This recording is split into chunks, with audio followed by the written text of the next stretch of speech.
We're here with Coach Grossner. Coach, you're now in the NAIA FCS quarterfinals. You'll take on Morningside tomorrow. But first off, let's talk about that big playoff win last week against Sterling.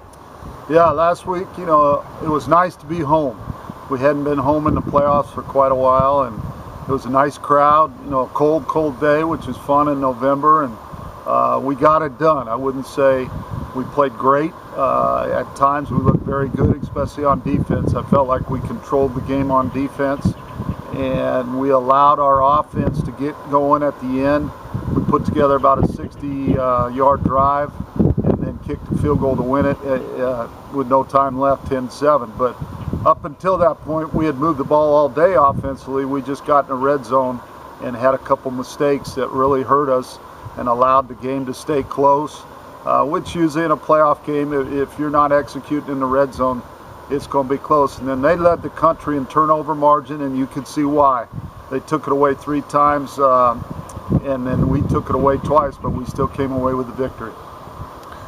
Also, earlier this week, the all-conference team came out. Your team was awarded with 24 honors. You were also named the HAC Coach of the Year, first time in your career here at Baker. Talk about that honor for not only yourself, but for your team being recognized. Yeah, winning, that's what consistent winning does for you. I felt like we were well respected all conference-wise. We don't have a lot of all-American type guys. From a playing standpoint, we just got a lot of good football players. So I felt like from a respect standpoint, we got what we deserved there. We had 24 to 25 kids on that team, which is exciting for our program.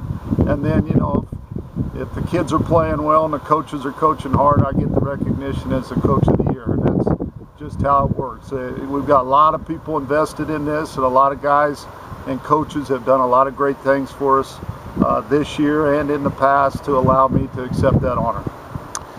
Now you move on to the quarterfinals, take on a Morningside team who you faced 5 years ago in the playoffs. This is a different team, different year. Talk about what to expect tomorrow for Morningside. Yeah, I think it's quite a matchup. They were ranked number 1 11 weeks in a row, and then they got upset by their rival Northwestern Iowa, which Missouri Valley beat last week in the first round of the playoffs. Morningside played for the national championship last year against Marion, lost with a last-second field goal. So that'll tell you what type of football team we're facing. A team that played in the national title and was ranked 1 all year. With that being said, we got them at our place. I think the matchups are intriguing. I think they got a great quarterback that's very good in the pocket, very savvy, has a very quick release. He's got a couple receivers that he loves to throw to, and they're very good at going and getting the football. I think unique matchups in the backfield. They've got a young man named Brandon Wiegers that at the University of Iowa in 2009, he set the all-time freshman record for rushing with close to 700 yards, and then he was the MVP in the Orange Bowl.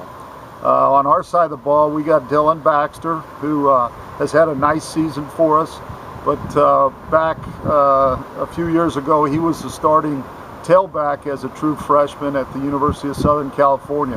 So that'll be an interesting matchup. Who can bottle up who can control the run game.